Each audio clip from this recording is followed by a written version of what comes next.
ఉంటుంది.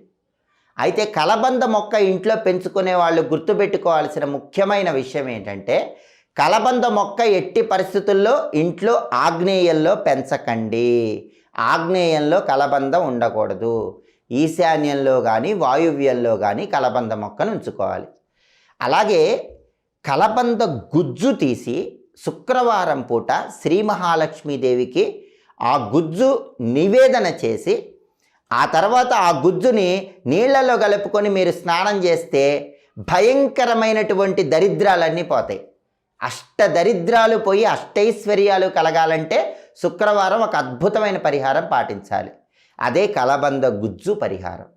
అది కూడా ఎప్పుడు చేయాలి? శుక్రవారం సాయంకాలం ప్రదోష కాలంలో చేయాలి. ప్రదోష కాలం అంటే సూర్యాస్తమయానికి ముందు వచ్చేటటువంటి 24 నిమిషాల కాలాన్ని ప్రదోష కాలం అంటారు. ఆ ప్రదోష కాలంలో మీరేం చేయాలి?